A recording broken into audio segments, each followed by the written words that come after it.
What is going on? It's Mike Clark, Kill Procrastination. I'm very excited about our next interview with Matt Drouin. As you can see, my background looks a little different. It's not in the usual hotel room like it normally is. I'm actually in my semi conducting this interview. So when you guys say, Mike, what are you doing to kill your procrastination? Understand that I am putting in the work regardless of what I'm doing. So what is your excuse? And so now we're just going to get into Matt Drouin, man. I'm very excited. Once again, he's a developer, realtor. He's an investor with almost 120 units. I think that's correct, 120 units to date. He also has a net worth goal of $20 million that he's trying to hit. So I'm very excited. Once again, I think you guys are going to get a lot of value from this interview. So once again, Matt Drouin, how are you doing, man?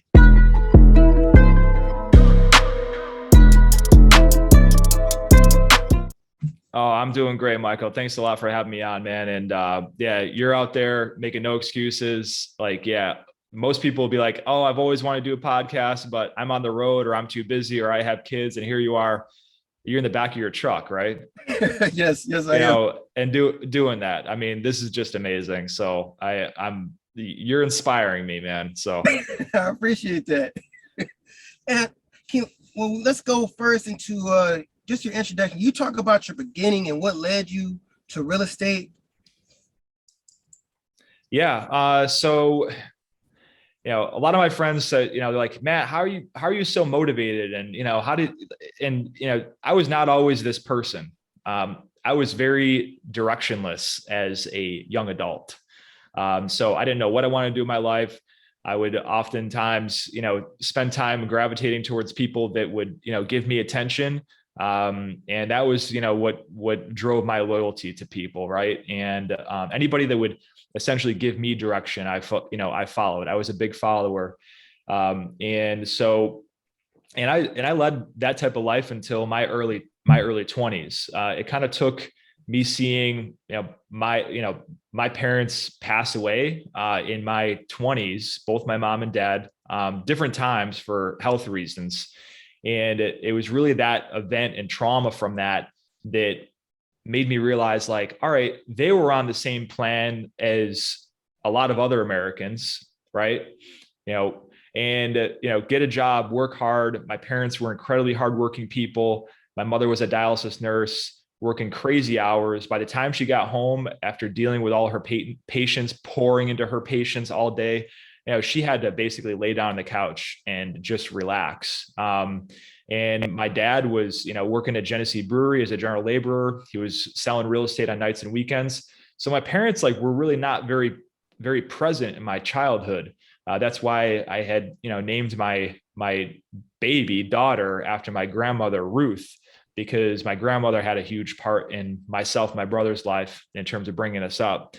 And so, all these people are making all these sacrifices, and then they died, and they died from health reasons too. My dad had a heart attack. My mother died from a long battle with cancer. And so that really, really woke me up and being like, I can't participate in the system. So, there's a couple of guys I follow that is like, that's when I chose to take the red pill, to quote the Matrix, right. And exit the Matrix. So I found real estate as the lowest risk, lowest barrier of entry, highest return, long-term return business that I can get involved with and build it like Legos over time. It's like, when you start a business, like, a conventional business outside of real estate, you got to have like, oh, okay, I have to have a certain amount of payroll. I have to have overhead and all this stuff. And you have to scale that thing in certain ways. With real estate, you can buy one property, and it doesn't really, require as much units of input of your energy as it does with other businesses. So you can very, very, you can scale it very, very quickly over time.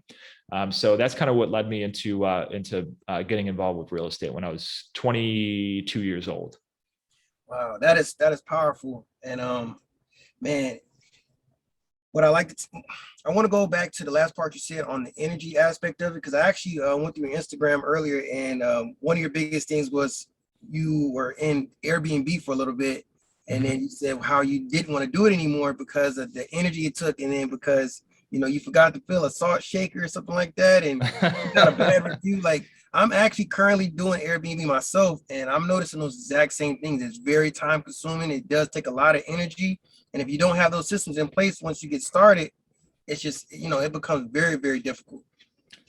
Yeah, short-term rentals, Airbnb it's not the real estate business. It's the hospitality business, right? For a 200, I was in the development world back when I was actually working for somebody else, and we built a 200 room hotel, right? And the amount of staff that took to run that property was like five to seven times the amount that it took to run a 200 unit apartment community. So it's a very, very, very management intensive business. So it really escapes a lot of the benefits from, just your time, right? You can be the richest person in the world. You cannot create time. It's the only finite resource really out there. And so, yeah, I had my experience with that. I kind of fell into it by accident. I had an apartment that, my in-laws wanted to stay a couple months out of the year. And so we agreed. It's like, all right, you furnish it, I'll renovate the unit, and I'll run it as an Airbnb while you're not here, and basically provide a place for you for free to stay while you're in town. And so, so one thing is, when you're a short-term rental host, you want to get that super host status, right? Yes. And that thing like stressed me out. Okay. Yes. So I spent all this time to get there. And the last straw was, and there was sometimes, man, like where there was people that would check in and check out. And I was like, oh, I had a guest. These people were like very, very low maintenance people, but there would be certain people once in a while that would ruin my life. And so the last straw was, I had these people that came in, and I forgot to fill the salt shaker in the kitchen, right? And so they called me about it, and I, came over promptly, filled the salt shaker, and left. But they gave me a poor review on Airbnb after I spent all this time achieving superhost status, and I lost my superhost status. And really what that means for people that aren't familiar with it is your listing goes from like here, like down to here. And just like Google searches, like people don't look past the first page, right? They're going to look at the first five. So that really negatively influences your business, and, makes your rates drop. You got to get back up to that superhost status. So I was just like, listen, I'm out. So I just converted that thing to a long-term rental. And, but it's something that's very concerning to me, because right now there's a lot of real estate investors. They're always about the new hotness, right? So they're like, right now Airbnbs are the new hotness because they can't find any deals that sort of like, or they can't make any deals, let's say, because you can always find a good deal regardless of the market cycle. And they're like, okay, well, I'll do Airbnbs, because if I'm going to have to like overpay for this property, I'll do Airbnb, juice my income up, and, so on and so forth. And it's like, this, I'll be like a little mini hotel baron. And there's a lot of people going into this. And what I've learned from Warren Buffett is, get fearful when people are greedy. When people are zigging, you zag. So, and that's really kind of how I've always kept the same strategy in terms of my investment criteria, but I've pivoted throughout my career in terms of, based upon market cycles. It's like, all right, what am I going to, going into, certain types of properties and good locations, mind you. But, and I wanted to keep myself busy and keep my, imagination and brain going and doing new deals and that sort of thing. So, definitely, take it with a grain of salt when you see out there all these people on Instagram making all this money with the newest venture. They're probably realizing that there's no more gas in the tank in that business. So now they want to sell you a program, right? Yeah, no, you're absolutely right on that. And we're going to definitely touch on that, because I really do believe Instagram, TikTok, all of these content creators, they do sell a dream to the average investor who's like, they don't really know what they're getting themselves into. So that's a great point. I do want to get to the next part where I know that you're a developer, a realtor. Now, your background on your education level, like high school through college, like did any of that prepare you for what you're doing today? Because I have a lot of people in my life who actually, and people who listen to this, believe that they have to have a master's degree, they have to do this, they have to, certifications to even get into this sector. Like, can you talk about that a little bit? Yeah. High school and college taught me how to learn. All right. They did not teach me the skills or acumen to run this business. All right. So no, do you need, do you need college to do this? Do you need special certifications? Do you need programs, that sort of thing? You really don't. But if it's the one thing, if buying that program is the one thing that's actually going to make you jump in and do this thing you've been telling yourself you've been doing all your life, then do it. All right. But if you're going to do this, think it's going to be like the next, the silver bullet, the magic pill that's going to basically, all right, if I go to this thing, I'm all of a sudden going to be a different person. I find that you need to like work on yourself first. And there's I haven't really read a lot of real estate books, to be honest with you. I mean, I've read out of the many dozens and dozens of books that I've read maybe 2 real estate books. Most of the other stuff I've worked on is personal development.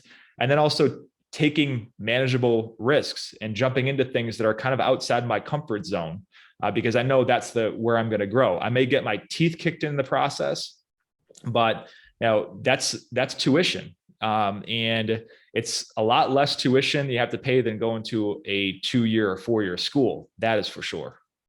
Yeah, that's truthful. Like I said, I love education. I'm going through school right now as well. Like, man, I'm doing just so much on this truck. It's just crazy. But I'm doing that. And I'm also learning about, single family, multifamily. I have both right now, but I really want to get into commercial and then development. And like you said, it's self-development, and it's just, learning things. And then, just taking the leap and just doing it, because, you're not going to have all of the answers immediately. You're not going to be able to figure out what's going on, because people just want to have all the answers, and it's not going to happen. So could you talk just a little bit about that? Like, I know you, like I said, a developer, but your first development deal, how did that go for you? Did you have all the answers to begin with? Yeah, I mean, my first like heavy like rehab deal. I've never done a ground up development on my own. I worked for a development company and was involved with ground up development, but I had no idea what was the extent of involvement in that. But my first quote unquote development deal was a rundown apartment building. It was a mixed use building. And, this building was 2 blocks away from my house. And I was like, and it was like the scourge of the neighborhood. I mean, there was people like, when I first walked through this property, there was people passed out in the hallway with needles sticking out of their arm. Like, that's how bad this was. Okay. And so in that process, I had to, not only, raise the money for the down payment on the property with the bank, but I also had to raise the money for the rehab as well. So that was my first experience in terms of raising a significant amount of capital to do a deal, and then also budgeting that out, figuring out, okay, what is this thing going to be worth in the back end when I complete the project? And how did that project go? It was an absolute disaster. Okay. But, I was able to, purchase that deal. I was able to renovate it, push the rents on the renovated product, and then refinance it and get all of my investors' money back to them. So I accomplished the goal, but I earned a lot of gray hairs in the process, made a ton of mistakes in that. So, but, at the time it was like, there was the typical type of thing I would buy would be what's called stabilized value add. It's something like a commercial property, multifamily that, it's got good occupancy, 80 to 90% occupancy. You can get permanent financing right from the get-go. And then you can sort of push rents over time as tenants naturally move out of the property and push rents and that sort of thing. That was my bread and butter coming up to that deal. But those deals were very, very hard to find. So I had to make a deal happen with this one. And it was also near and dear to my heart because it's 2 blocks away from my house. And I wanted to, create some positivity on that corner in that neighborhood. So in terms of lessons learned on that, I mean, it was everything, but it was mainly on the construction part of thing and the renovation. It was a very, very difficult, things spiraled out of control from a cost standpoint. It took a lot longer than I had originally projected. All that stuff that typically happens on a normal rehab, but, times that by 22 times because it's Yes. 22 apartments. So yeah, that was my first development deal. Well, you know what? I never done a 22 unit, but I've had that same moment. I actually bought, when I first got into real estate game, I bought a single family home, and it was actually gonna be a live-in flip because I was scared. I didn't know what to do. I said, well, if I live in it and I'm knocking it out bit by bit, it might be a little easier. So I get inside and there's a wall in the middle, and I'm like, you know what? It will look really good with an open space. So I went and got all the material. I got a sledgehammer and I knocked the wall down. And the first like swing into the wall, I was like, man, what am I doing? I've seen my dad do this a million times, and it was just scarier because it was all on me. So I think that's what you're saying as well. Like, everything that you do is a risk. You're learning, on the fly, but the experience you gain after that, it's just like you can't pay for that. You cannot pay for that. So during that time or right now, I mean, how are you learning to move forward? Did you have a mentor? Were you just, like I said, learning on the fly? How are you figuring this thing out as you were going? I mean, I have a really, really good sphere of influence. I have great colleagues that are in our industry. We have a really, really collaborative real estate community in Rochester, New York. And so we have competitors of mine that, we collaborate on stuff. We run ideas by each other and stuff like that. And we really freely share knowledge. So I didn't have a mentor per se, but I had really great people that I could draw on and ask them. Was like, hey, listen, this is what I'm thinking about doing to this place. Let me walk you through the property. Like, what would you do? Like, who would you call to do X, Y, and Z from a contracting standpoint? So that's really what helped me a lot during that process. But also just, never giving up. I mean, I remember this particular building, for instance. It was 22 apartments and 2 commercial storefronts. And when I got under contract, and the thing is, the seller was not willing to allow me to walk through the apartments before getting it under contract, right? He's like, I don't want you to spook my tenants. I want to make sure we can get a meeting in the minds. And then you can walk through the property during your due diligence period, which was 30 days. So I walked through this property and I was like, oh my God, I can't do this, right? Yeah. And so I was about ready to walk away from that deal. I went home. I didn't sleep at all that night. All right. I was just up thinking about this thing. I was like, oh, I can't do this. I've never done anything this big before. And then it hit me. I was like, I did 247 units just like this in an apartment building for a developer I worked for. So if I did it on 247 units, I can do it on 22 units. So that's really like where it clicked with me. I was like, yeah, I can do this. And I committed to doing this. And also, using any type of resource or creativity I had to pull it off. And it was a huge learning curve in the process, but in the end, I had also, it's like this deal, when I get it done, is going to pay for my wife's retirement.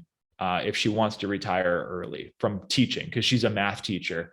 And so that was what I was sort of my why in this individual project, was that, all right, when I get done, my wife, if she wants to, have her freedom back and that sort of thing, this is the deal that's going to pay for that. So that's what kept driving me through this and what I kept going back to when I wanted to give up. Now, when you found that deal, was that during this hot market right now, or was this a while ago when you found this property? This was 2 to 3 years ago. Okay. So still a hot market, maybe not this hot, but this deal had been looked at by many people that passed on it. They just didn't want to do a project like that. There was a lot of filth on this deal, a lot of hair on it. So, and mind you, also, besides myself, like the little imposter syndrome, being like, you can't do this. You just do 3 and 4 family properties and that sort of thing. I also had, 4 or 5 people trying to talk me out of the deal. It's like, hey man, you're never going to make money on this, blah, blah, blah, blah. So I had that resistance as well. So yeah, I mean, this was definitely, it was a mental war going on with this whole thing. And then, when it came to actually executing it, there was actual real war as well. So. Wow. Yeah. Cause I asked that question because, I've seen a lot of properties call out of, different realtors. You want to go see these properties, and because of this hot market, these owners are just getting insane with the demands. Like, you can't see it. Some people are, they want you to buy without an inspection. Like, it's insane, the demands that are being met. And I think people need to hear that, because, some properties you're not going to be able to see, or you're going to have to wait, until the due diligence, part of it. So you got to kind of take a risk on it. Mhm. So that's just, I definitely wanted to touch on that, and I appreciate you saying that. Oh yeah, no, absolutely.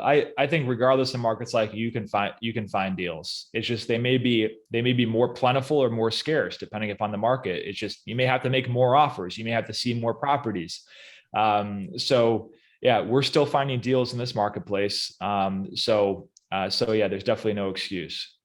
Now, can we go into that of how you're finding your deals, and then not only that, but I know you are also a realtor, and can you explain how being a realtor, has it benefited you with your rental portfolio? Has it helped with relationships? I mean, and do you, I know it's a lot of questions, but do you suggest for the next, beginning investor, is that something they should do?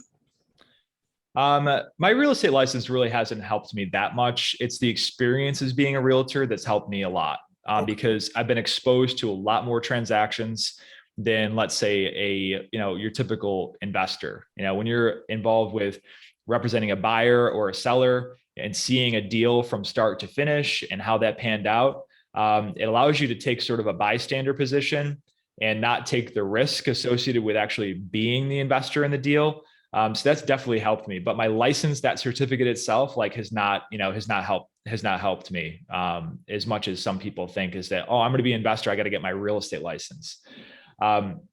So that's the one thing, is that like if you're first starting out, establishing a relationship with a rock star real estate agent is very, very important. Somebody who's got experience, who's seen all those transactions, and they could be your trusted advisor through it.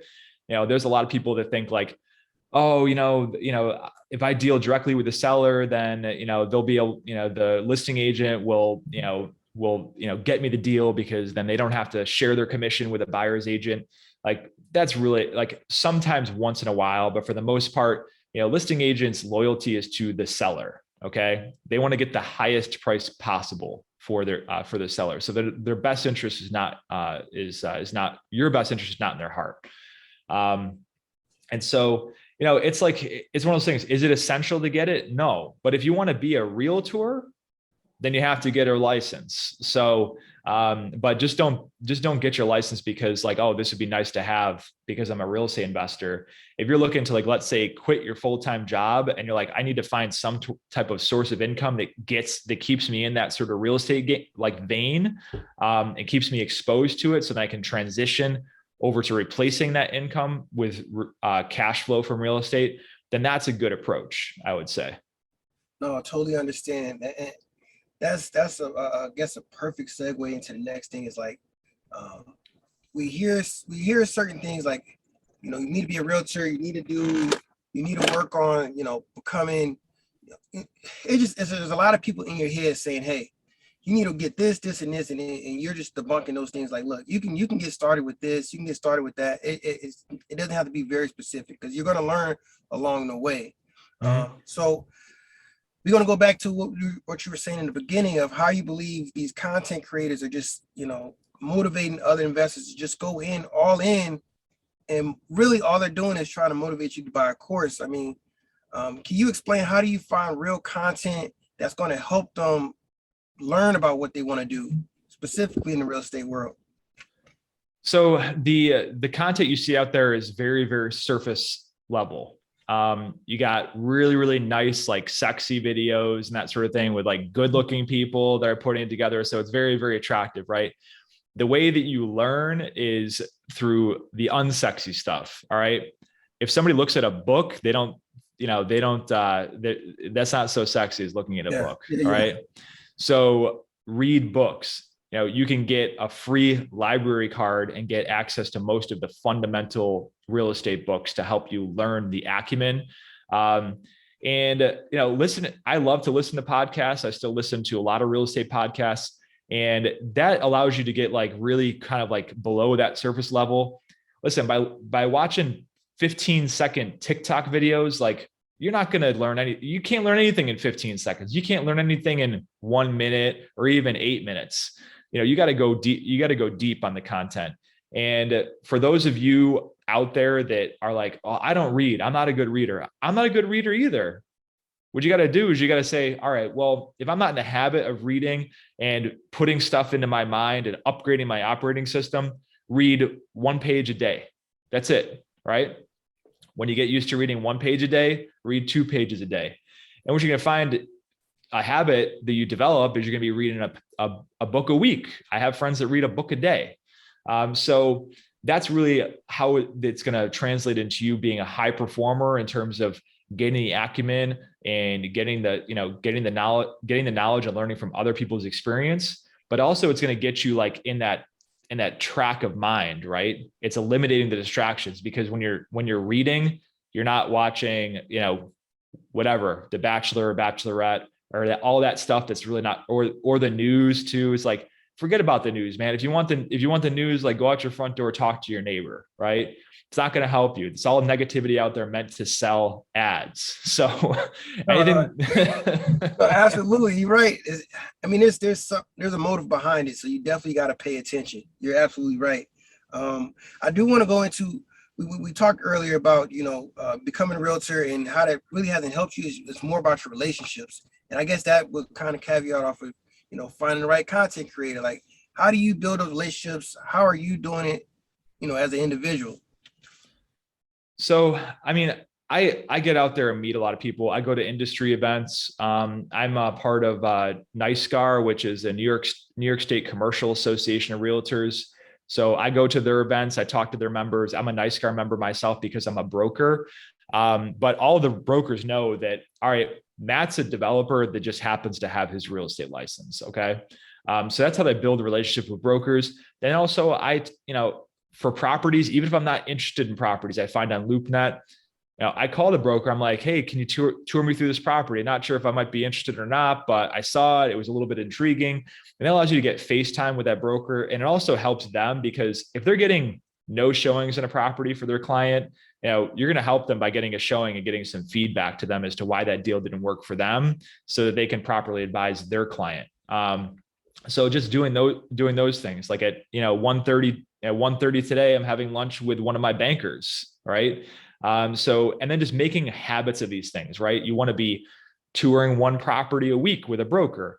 You want to be, having lunch one time a week with somebody who's another real estate investor, who's a banker, who's an appraiser, who's a general contractor, whatever. Because those things, you build those relationships over time, and they are slow. You have to build those relationships and also cultivate them over time and figure out how you can add value to those relationships as well. So yeah, real estate is a relationship business. Like, you can't do this on your own. Like, you need other people's talent and experience.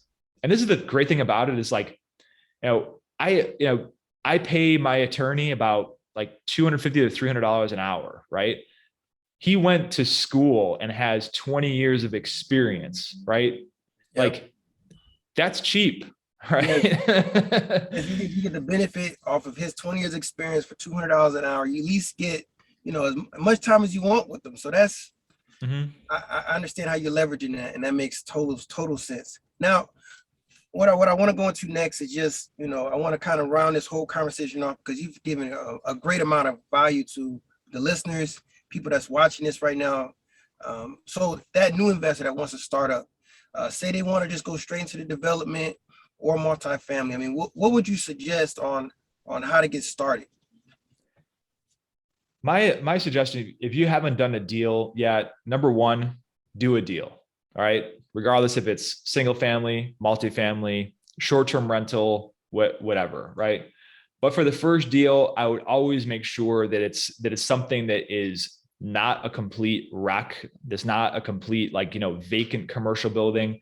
You want to be it as having it as low risk as possible. So, because the thing is that now I buy vacant buildings and redevelop them. And with that, you add on so many different risks, layers of risk on top of that.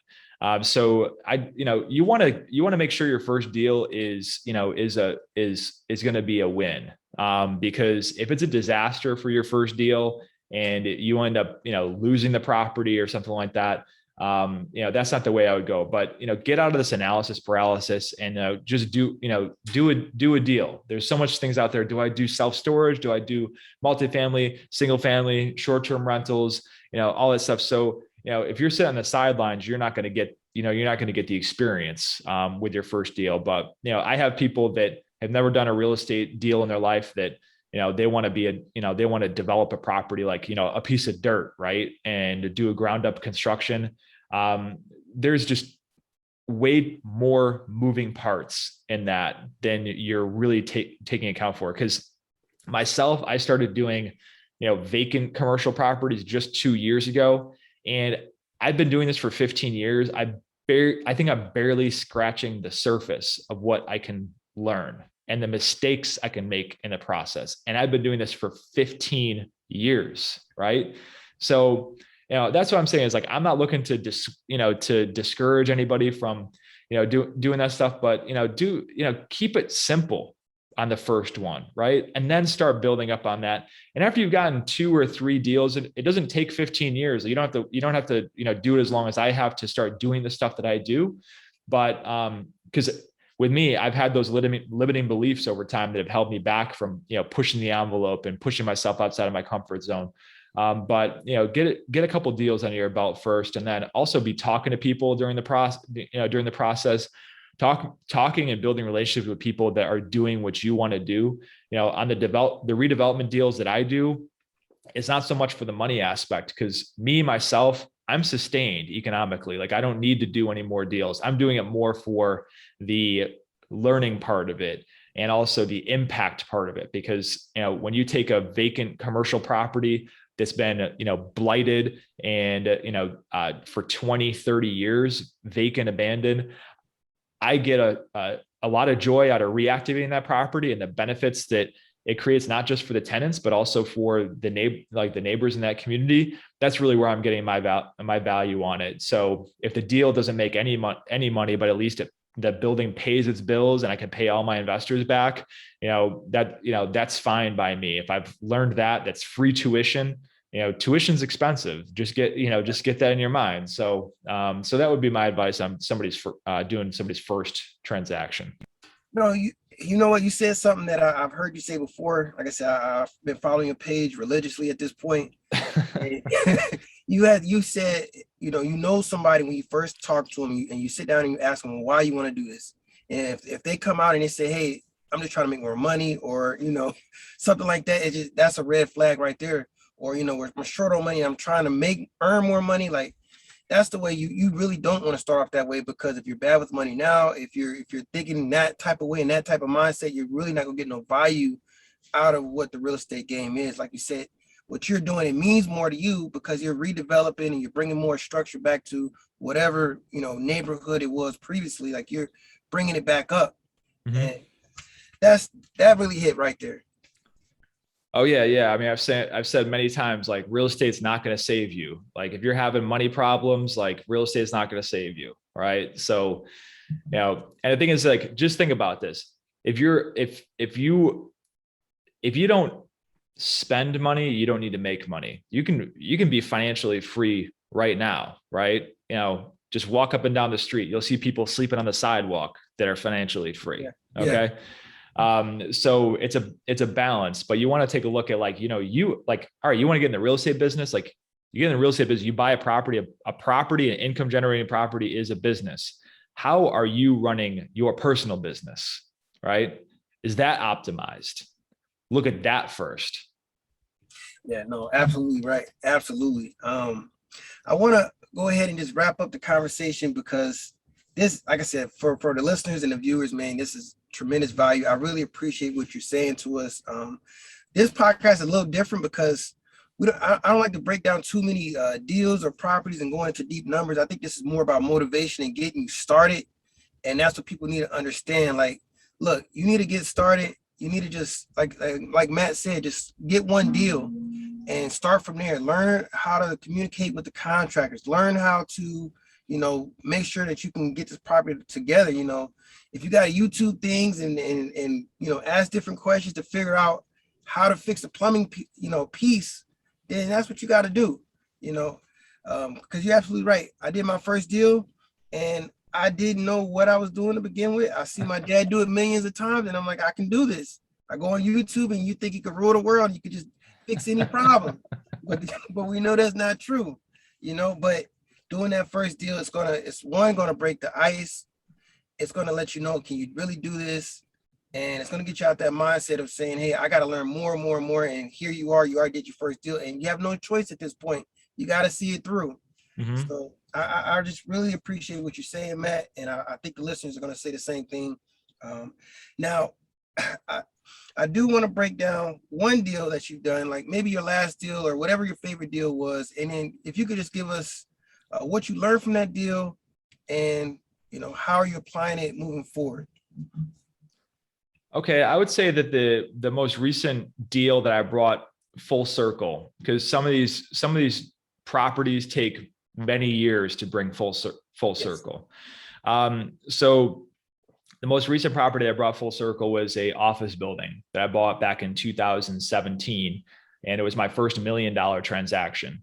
That was basically became my baby daughter's college education property, right? I knew that when I completed that deal, daughter's college education paid for, right?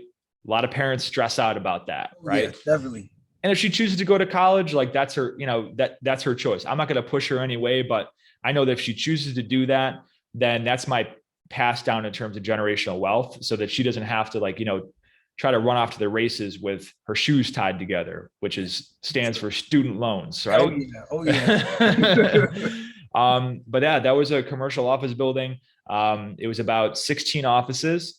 And it was brought to me by a commercial broker. That commercial broker brought that deal to me off market because he saw what I was doing out there, right? He knew I was active in the market. I was very, very active on social media, LinkedIn, posting content out there. So this deal came to me that way. It wasn't any sort of direct mail, sort of hamster wheel marketing and that sort of thing. A lot of us are used to doing as real estate investors to get deals. And when he told me it was $1 million, I was like, oh my God, couldn't it have been $990,000? I'm used to 6-figure deals, but 7 figures. Yeah. So I had to really, really psych myself up for that and talk myself up on that. And so I had to so I got that deal under contract for $1 million, and I was like, oh, damn, I have to raise $300,000, which I didn't have liquid. I mean, I had equity in my properties and that sort of thing, but I didn't have that. So I was like, okay, well, if I can raise $100,000 from, 3 people, then I can do that. Right. So that's what I did. I raised that money in about a week and a half, which was great. But the only reason I raised that money was because I had a plan, right? How I was going to add value, what it was going to cost, what were going to be my projected rents in the back end. A term for the deal as to how they were going to get paid back. So that was $200,000 for the down payment, and then closing costs, and then small amount of money for just smart capital improvements you can do to the property in terms of repaving the back parking lot and restriping it, doing some curb appeal stuff, some landscape improvements, and also I went to work on the expenses as well. I knew the expenses were high on this property based upon its comparables. And so went through that, raised rents to market value when the leases were coming up, leased new units that went vacant at market rent. And then I was able to, in year 3, which was last year, refinance that deal. I was able to take out all of my investors, the $300,000, and also got an extra $75,000 in cash out of that deal as well, tax free. So that's what, that was that deal. And, I projected 5 years to complete the business plan on that. I did it in 3. And that was what really, really made it click, where I was like, I should just do one deal like this per year. Okay. Instead of chasing all that stuff I was chasing before in terms of single family, 2-family houses and stuff like that. So that was really life changing for me, is that I could pay for a major lifestyle thing, like kids' college education, wife's retirement, just with one deal. So that's really where I like decided to like really go all in on commercial larger properties. And those investors, I can recycle that capital over and over again, right? That $300,000. So that's really what I'm focused on now.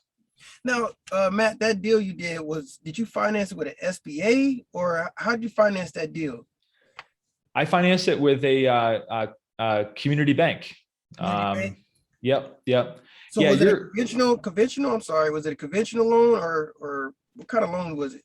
So it was a commercial loan with a local community bank that I already Okay. had that I already had a relationship with. Wow. Really, with in markets like Rochester, we have a lot of Rochester is what's called a tertiary market, and so we depend on community banks to finance most of our deals. Because if your total deal is below $2 million, you're not going to get national banks and national companies. They're going to want to finance that. They want to do the big deals. So your credit unions and your community banks really dominate that field, and they are relationship lenders, meaning that if you have a relationship with them, then they can work with you if something doesn't fit that cookie cutter box, like let's say conventional Fannie Mae, Freddie Mac type of loans, right?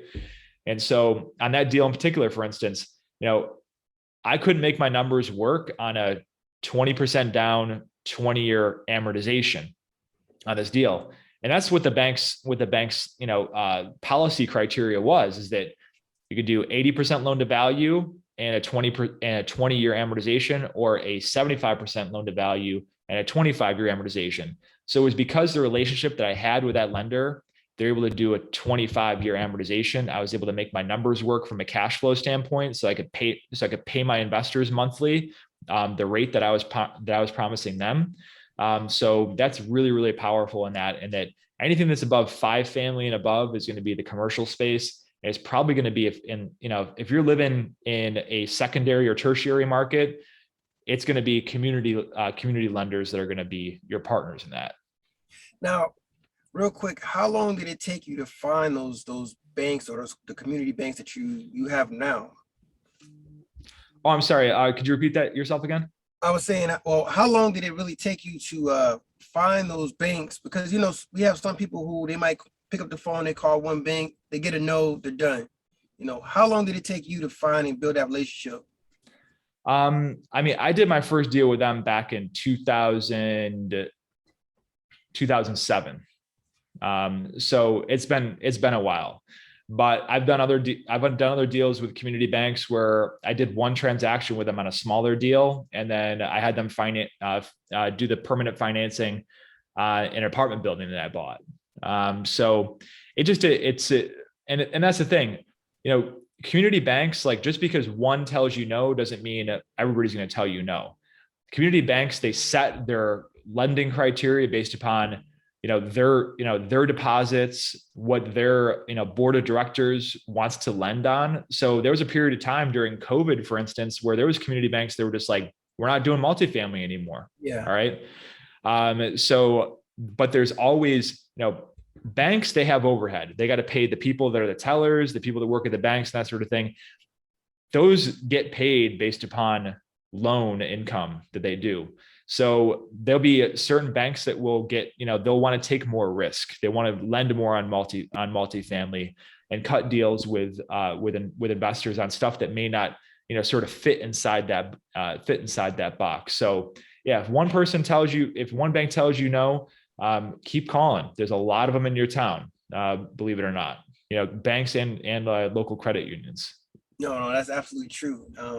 Once again, I really appreciate your time. Can you just go ahead and tell us what your overall goal is, and where you see yourself in the future?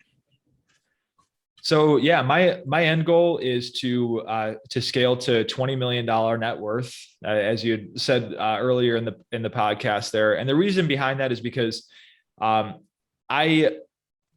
community needs a lot of investment. We've witnessed a lot of disinvestment in our community from large companies leaving Rochester. I mean, Rochester became a Rust Belt city, And in the wake of that, we have a lot of distressed communities that need investment.